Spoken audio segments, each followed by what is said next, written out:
Anniversary के दिन छोटी सी बात पर पति और पत्नी के बीच कहासुनी हो गई। बहस इतनी आगे बढ़ गई कि पति गुस्से में घर का दरवाजा पटक ऑफिस के लिए निकल गया। पत्नी ने गुस्से में घर पर कांच का शोकेस फोड़ दिया।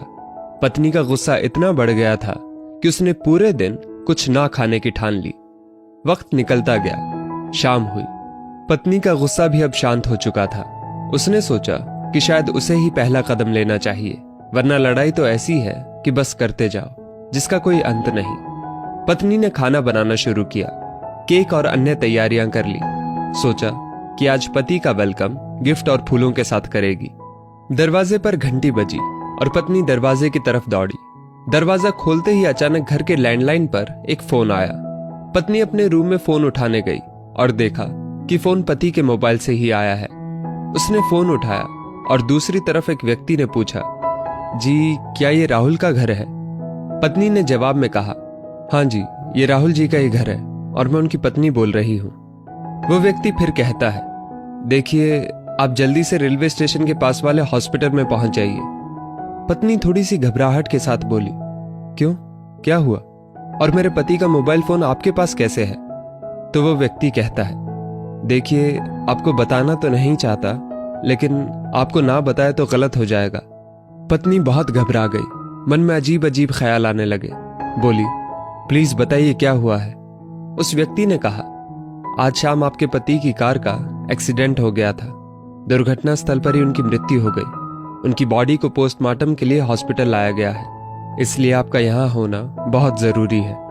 पत्नी कुछ जवाब नहीं दे पाई और उसे चक्कर आने लग गए। अगले ही पल उसे ख्याल आया कि पति तो घर पर ही है। कुछ देर पहले तो उसने दरवाजा खोला था। ऐसा नहीं हो सकता, शायद कोई उसके साथ बेहुदा मजाक कर रहा है। फोन होल्ड पर रखकर वो हॉल में, रूम में, किचन में, इधर उधर सब जगह पति को ढूंढने लगी, लेकिन उसे पति कहीं नहीं दिखा। वो खुद को मुश्किल से संभाल कर वापस फोन की तरफ भागी। सामने वाले व्यक्ति ने बताया कि जेब में से राहुल जी का पर्स भी मिला है। पुष्टि के बाद पत्नी के हाथ पांव कांपने लगे। ऐसा कई बार होता है कि व्यक्ति मृत्यु के बाद या उससे ठीक पहले अपने सबसे खास व्यक्ति, जिससे वो बहुत प्यार करता है, उससे आखिरी बार मिलकर जाता है। पत्नी को ये बात याद आ गई। उसकी आंखों से आंसू रुकने का नाम नहीं ले रहे थे। फोन एक तरफ उसके हाथ से गिर गया और वो जोर से जमीन पर गिर पड़ी। अचानक बाथरूम से आवाज आई, अरे सुनती हो, चाय बना लो प्लीज, आज तो दिन ही खराब है। पति बोला, आते वक्त फोन और पर्स दोनों चोरी हो गए और ठंड भी लग गई। पत्नी की खुशी का ठिकाना नहीं रहा। वो कुछ बोल नहीं पा रही थी। ऐसा लग रहा था जैसे ईश्वर ने एक साथ कृपा बरसा दी हो। पत्नी अंदर से इतनी भरी हुई थी कि जोर से रो पड़ी। पति बाथरूम से बाहर आकर देखता है और हैरान रह जाता है। वो अपनी पत्नी से पूछता है, रो क्यों रही हो, क्या हो गया? पत्नी उसे सारी कहानी बताती है और पति के गले लगकर निशब्द हो जाती है। पति मुस्कुराहट के साथ कहता है, चिंता मत करो, मैं बिल्कुल ठीक हूं और मुझे कुछ नहीं होगा। दोस्तों, कई बार हम अपने जीवन साथी से, दोस्तों से, रिश्तेदारों से ऐसी लड़ाई कर लेते हैं जिसका अंत ही नहीं होता। क्या पता आज किसका आखिरी दिन हो। जिंदगी ने इस पत्नी को तो दूसरा मौका दे दिया, क्या पता हमें दूसरा मौका मिलेगा या नहीं।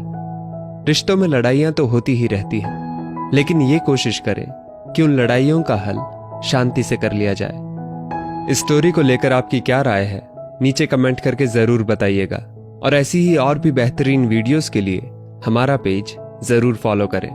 धन्यवाद।